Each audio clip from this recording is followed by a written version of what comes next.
இன்றைக்கும் இந்த புதிய நாளில் உங்களை பார்க்கறது சந்தோஷம். புதிய நாளில் தேவன் புதிய காரியங்களை உங்கள் வாழ்க்கையில் செய்வார். புதிய மாதத்தில் புதிய திருப்பு முனைகளை, புதிய பரிமாணங்களை உங்கள் வாழ்க்கையில் பார்க்க போகிறீங்க. அதற்கு அடித்தளமாக தான் தேவன் தம்முடைய வார்த்தையை ஒவ்வொரு நாளும் நம்முடைய வாழ்க்கையில் புதிதாய் தந்து கொண்டிருக்கிறார். புதிய வெளிப்பாடுகளை கொடுக்கிறார். அவருடைய வார்த்தையின் மேலே கட்டப்பட்ட எல்லோருடைய கட்டிடமும் எல்லோருடைய வாழ்க்கையும் மிகவும் உறுதியான, திடமான, நம்பிக்கையான வாழ்க்கையாக இருக்கும். இன்றைக்கும் இப்படிப்பட்ட நாளாய் ஆண்டவர் உங்களுக்கு கொடுத்திருக்கிறார். அவருக்கு நன்றி செலுத்துங்க. சங்கீதம் 119 அதிகாரம் 68வது வசனத்தில் எப்படி இருக்கு? தேவரின் நல்லவரும் நன்மை செய்கிறவருமாய் இருக்கிறீர், உமது பிரமாணங்களை எனக்கு போதியும். தேவன் வாக்குத்தத்தங்களின் தேவன். வாக்குத்தத்தத்தை எல்லாவற்றையும் உங்கள் வாழ்க்கையில நிறைவேற்றி இருக்கிறார். ஒன்றும் தவறி போகவில்லை. அவைகள் தான் உங்கள் வாழ்க்கையில இன்றைக்கும் செயல்பட்டு கொண்டிருக்கிறது. இன்றைக்கும் இந்த வசனத்தை ஆண்டவர் உங்கள் வாழ்க்கையில் வாக்குத்தத்தமாக கொடுத்திருக்கிறார். அதையும் நிறைவேற்றி இருக்கிறார்.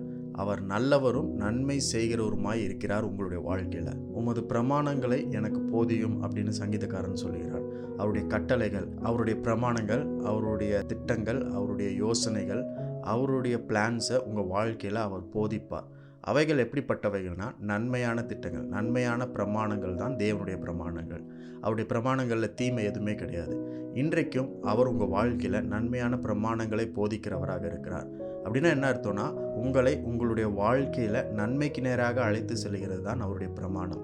ஏனென்றால் அவர் நல்லவரும் நன்மை செய்கிறவருமாய் இருக்கிறார். இன்றைக்கு இந்த நாளில், புதிய நாளில், புதிய மாதத்தில் ஆண்டவர் உங்களுக்கு சொல்கிற வார்த்தை என்னென்னா, அது வாக்குத்தத்தம். நிறைவேறின வாக்குத்தத்தம் என்னவென்றால், உங்களை நன்மைக்கு நேராக அவர் நடத்துகிறார். ஏனென்றால் அவர் நல்லவராக இருக்கிறார், நன்மைகளை செய்கிறவராக இருக்கிறார்.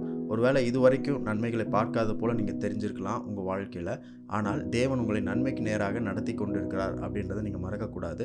அந்த வார்த்தை, வாக்குத்தத்தம் நிறைவேறி இருக்கிறது அப்படின்றத இன்றைக்கு ஞாபகப்படுத்துகிறார். God is good and he is taking you towards good things. Goodness is your middle name. கர்த்தர் நல்லவர், நன்மைக்கு நேராக உங்களை நடத்தி செல்கிறார். நன்மை என்பது உங்களுடைய நடுப்பெயர். நன்மையினாலும் கிருபையினாலும் முடிசூட்டி நிறைத்து நடத்துகிற தேவன் இன்றைக்கு உங்கள் வாழ்க்கையில் இருக்கிறார். இந்த நாள், இந்த மாதம் உங்களுக்கு கிடைத்ததுக்காக ஆண்டவருக்கு நன்றி சொல்லுங்க.